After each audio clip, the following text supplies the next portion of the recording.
नमस्कार, स्वागत है आपका। आपके साथ मैं दीपेश बरगले। भोजपुरी सुपरस्टार पवन सिंह बिहार के चुनावी मैदान में पूरे दमखम के साथ उतर चुके हैं। 23 अप्रैल को उन्होंने काराकाट में रोड शो कर शक्ति प्रदर्शन किया। पवन अपने पूरे लाव लश्कर के साथ निकले। पवन सिंह 150 गाड़ियों के काफिले के साथ आरा में मां का आशीर्वाद लेकर अपने घर से निकले और काराकाट पहुंचे। वो 2 करोड़ की रेंज रोवर गाड़ी में सवार थे। 2 करोड़ की रेंज रोवर से जब पवन काराकाट की सड़क पर उतरे तो उनकी एक झलक पाने के लिए लोगों की भारी भीड़ उमड़ पड़ी।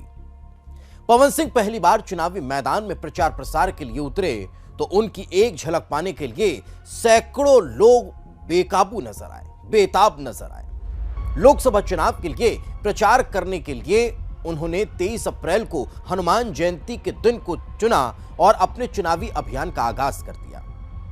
उनके काफिले में कई महंगी गाड़ियां भी शामिल थी। समर्थकों ने भोजपुरी सुपरस्टार का भव्य स्वागत किया।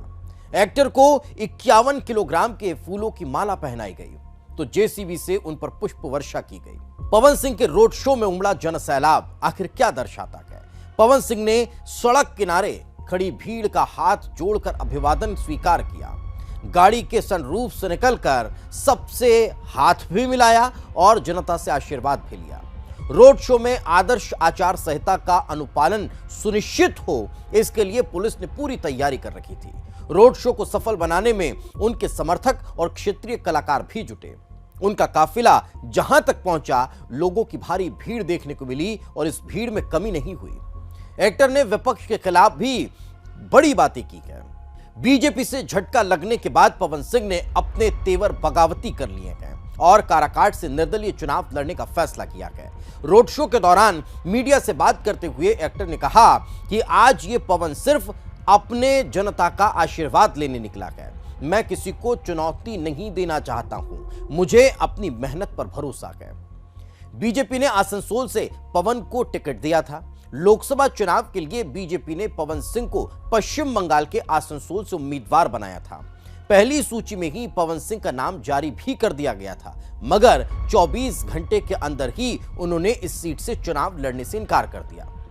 चर्चा थी कि वो बिहार के किसी सीट से चुनाव लड़ना चाहते हैं। इस सिलसिले में उन्होंने बीजेपी के राष्ट्रीय अध्यक्ष जेपी नड्डा से दिल्ली में मुलाकात की थी, मगर शायद बात नहीं बन पाई।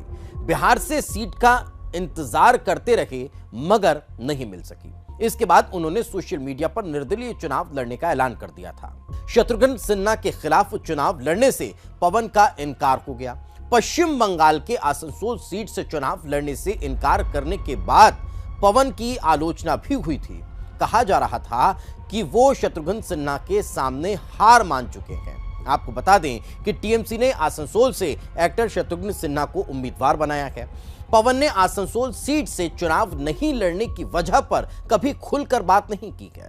आज भी जब पत्रकारों ने यह सवाल पूछा तो उन्होंने कहा कि हर सवाल का जवाब दिया जाए यह जरूरी नहीं होता। काराकाट सीट पर इनसे मुकाबला होगा। अब चलिए आपको यह बता देते हैं, रोहतास के जिस काराकाट सीट से पवन सिंह निर्दलीय उम्मीदवार हैं या फिर निर्दलीय तौर पर चुनाव लड़ने का ऐलान कर चुके हैं, वहां उनके सामने एनडीए और महागठबंधन दोनों के उम्मीदवार चुनाव मैदान में हैं।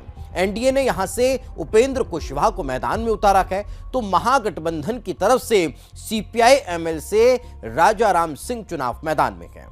लोकसभा की इस सीट पर आखिरी चरण में मतदान होना है। पवन सिंह के मैदान में आने के बाद उम्मीद जताई जा रही है कि काराकाट सीट पर दिलचस्प मुकाबला देखने को मिलेगा। इसी के साथ हमारे इस खास पेशकश में आज फिलहाल इतना ही। दीजिए इजाजत, नमस्कार।